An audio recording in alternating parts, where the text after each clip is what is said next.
Tiếp bài 24 concession and contrast. Bây giờ mình xem từ concession là gì nhé.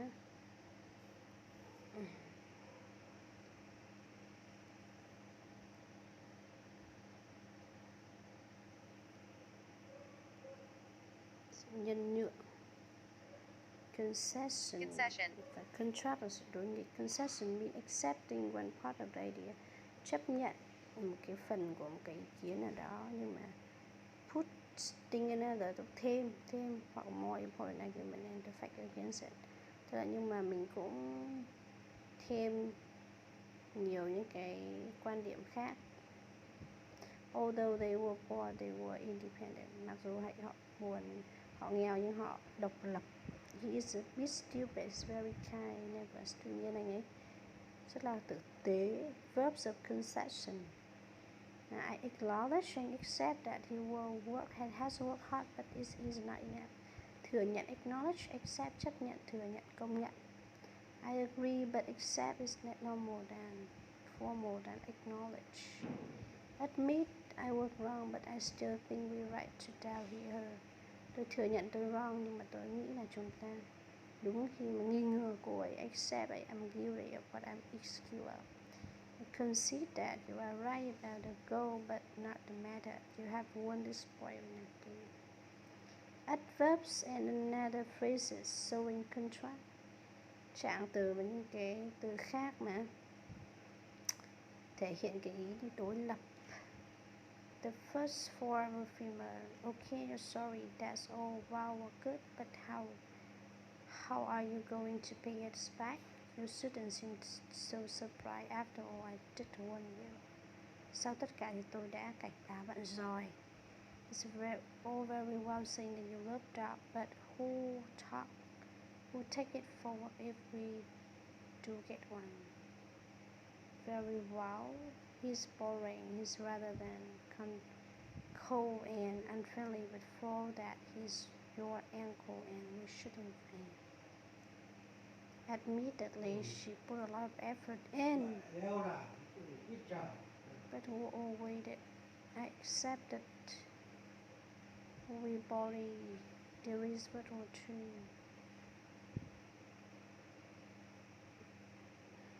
In contrast, on the other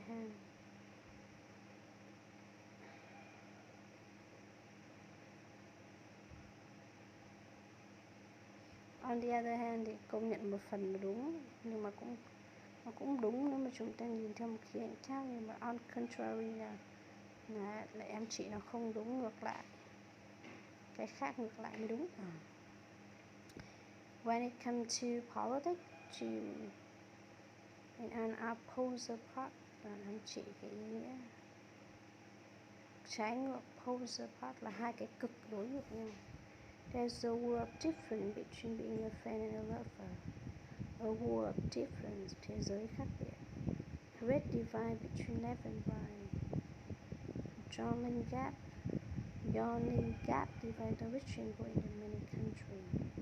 There's a huge discrepancy. Cũng sự khác biệt là tất cả những anh chị sự khác biệt.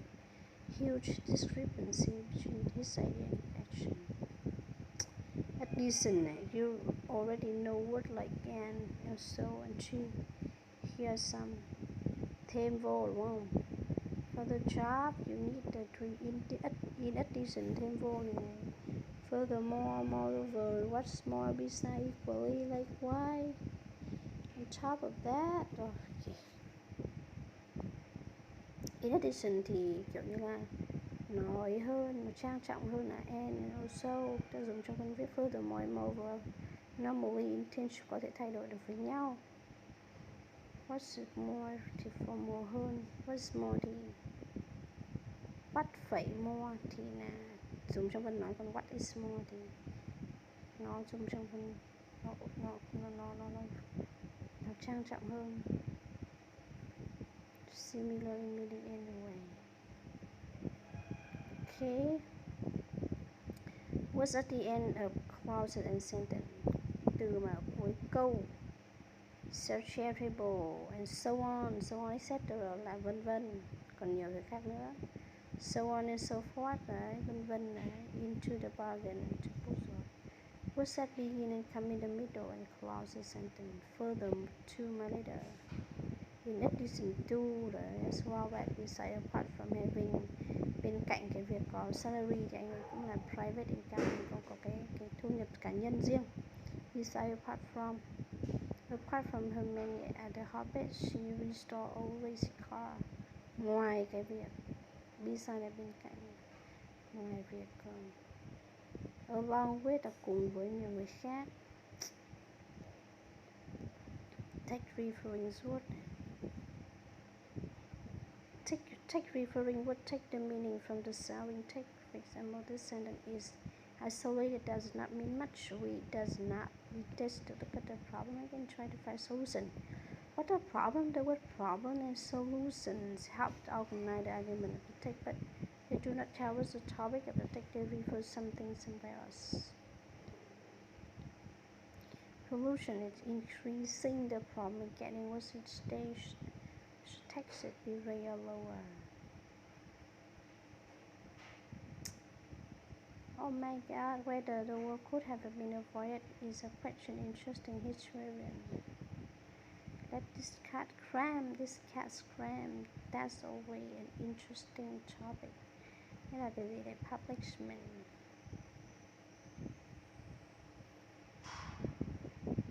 Số những cái từ problem solution words. The situation in our city with regard of traffic is arranged from bad to worse. Congestion is daily feature of urban life. The problem is now beginning at the effect of the national economic and national approach is found to control traffic. We will never find solution to dilemma.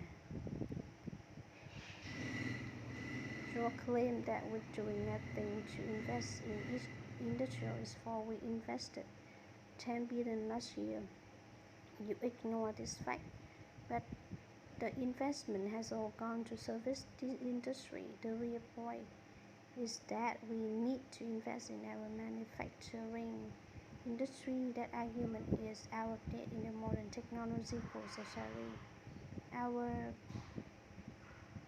whole position has always been that we should encourage technology, but that view won't have to really unimportant. The following problem solution word are grouped in formulas associated with keyword involved the preposition normally used with them. Situation, problem, response, solution, evaluation. This squad marking speed.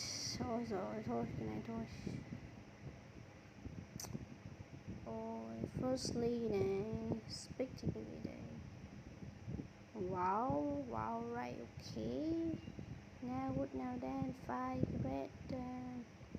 Let me see, listen, look, it's quite a problem. I'm not support here, shut up. Anyway, still the end of the day, blah blah thing. To catch marker in marking or discard marker in writing.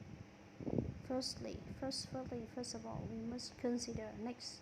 It's important to remember that. Secondly, thirdly, other used with the firstly and least. Finally, lastly, we should recall that at last, turning to the question foreign policy, changing thay đổi the topic and turning to the question foreign policy. Leaving aside the question of pollution, there are also other reasons. We will not deal with that question here. Parenthesis, let us forget that document form. In summary, to sum up là kết luận, là tóm tắt. Listing, summing up the main point. Giờ mình tổng hợp lại cái ý chính in sum. Economic issue at the center of this debate, listing, summing up main point, tóm tắt ý chính. Conclusion, to conclude là kết luận. Like marking for explain, exemplifying, rephrasing. To learn new word properly, a lot of recycling is needed. In other words, that is to say, you have to study the same word over and over again. That is to say, it's much more formal. Some English words are hard to pronounce. For example, for instance, F It might be possible, say, to include the parent in discussion similar to the, for example, note the comma before after say is also common in spoken language. Different meaning briefly this so speak. These are words and phrases that point to different part of text. The following point will be covered in this essay. Start earlier the history